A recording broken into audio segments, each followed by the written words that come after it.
السلام عليكم ورحمة الله وبركاته. وحن هالكان وهنبلي ودرينا maamulayaasha iyo dadka ka shaqeeya TV-ga Kalsan sida sharafta leh ee noo siiyeen fursada aanu ku soo caanbaxayno telefishinka Kalsan. Halkan waxaanu idin sheegaynaa inaanu sameeyno salonka alaabo aad u qurux badan oo gabdhaha madaxa u hagaajino loo xamaam maqribiga u galaan manicure-ka u sameeyno pedicure-ka u sameeyno timaha u kalarino massage-ka u sameeyno wax kasta oo loo baahdo anakoo haysana dad ajnabi ah iyo Soomaali isku jirto cilaanka aanu sameeyno saddex nooc sida yaree carabtu ay jeceshahay sida Soomaalidu jeceshahay iyo ka waaweyn ay jecel yihiin dadka way dhahan waa Suudaanta halkaan waxaan u mahad celinaynaa dadka Soomaaliyeed ee TV-ga naga fiirsanaya gabdhahayaga walaalahayaan waxaanu jecelnahay inay soo siyaartaan oo noo yimaadaan oo arkaan hawsha aan qabano anagoo soo dhaweynayna oo sicirka aanu ugu sameynayna uu yahay kan ugu qiimo jaban ee ka jira magaalada Imaaraad kamida waxaana loo keenaa hablaha la guursanayo arooska ah markay noo yimaadaan waxaanu sameynaa 4 bari ka hor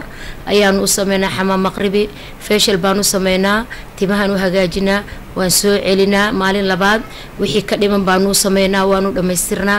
habeenka arooska aqalkeedaan ugu tagnaa gabadha xishoonaysa meeshu waa suuq dhexdiis iyadoo sida tacambuurka cadaa kama bixi karto gurigeedaan ugu tagnaa gurigeeda loogu labisaa taashashka waa ijaarnaa cilaanka waxa jira cilaan khaas ah oo loogu talagalay aroosyada aqalkeeda ugu sameynaa marka dadka doonaya in ay iyadu gabadhu habeen dambe kala guursato caawo kale ayaan u diyaarinaa inta aan ka ahayn madaxa iyo makeup-ka waa habeenka ayaan ugu sameynaa ama hotelka ama gurigeeda sida ay damacsan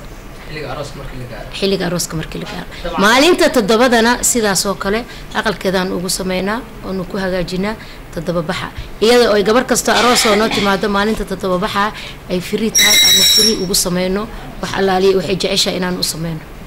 gabdhaha aan caruuska ahayn ee noo yimaadey xafladaha aadaya markay noo yimaadaan gabdhaha jira hidiyo dhaqanka xidha gabar baa joogto u xidha hidiyo dhaqanka gabdhaha jira dharka xirta caadiga oo la iska gashado sidii ay jeceshahay ayaan qof walba madaxa ugu sameynaa tii cilaan doonaysan u sameynaa tii makeup rabtaan u sameynaa qof walba waxa uu jecel yahay ayaan u sameynaa sida gabdhaha ka yimaada dibadaha kale iyagoo waxay yimaadaan gabdhahaasi markay yimaadaana way naga sameystaan hadday jecel yihiin xataa qaar baan hoteelada ugu tagnaa oo ugu sameynaa cilaanka kuwii doonayana salonkan ugu dhex sameynaa madaxaan u sameynaa maalinta ay dhoofayaan sidoo kale annaka oo jecel inaan aad u soo dhaweyno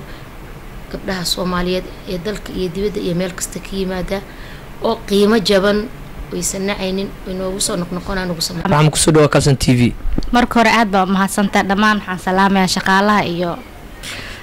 iyo madaxda Kalsan TV waxaan leeyahay salaamu calaykum waraxmatullaahi wabarakaatuh anigoo aan raxma meeshaan mar walba imaada xinaan ka sameystaa madaxaan ka sameystaa manicure-ka waa ka sameystaa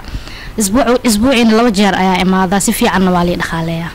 mar Suudaaniga marsadaa marna waxaa marsadaa Khaliijiga marna midka Soomaaliga isdhexgeliska marsadaa Khaliijiga waa black kaligiisa Soomaaligana waxaa ku jiro xinaha ku dhex jira black iyo red isku jiro waay noo furaya 6 bilood customer badan baa haysanaa dadka dibadaha noogu yimaado waxaan sameynaa aroosyada waxaan u sameynaa taashashka waa xirnaa madaxa waa jirnaa wax kasta waa qabanaa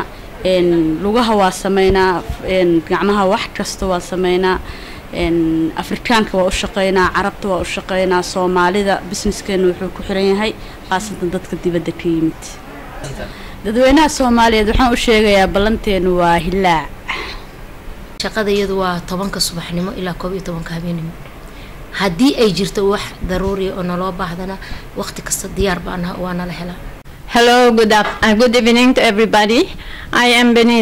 Benita working here in Hila Beauty Salon, which I am doing everything like blow drying,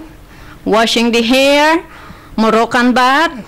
pedicure, manicure, massage, and facial. Ahla jecel xamburlaak dadweynaha Soomaaliyeed waxaan u sheegayaa balanteenu waa hilaac waxaan ku soo dhaweynaynaa gacmo furan.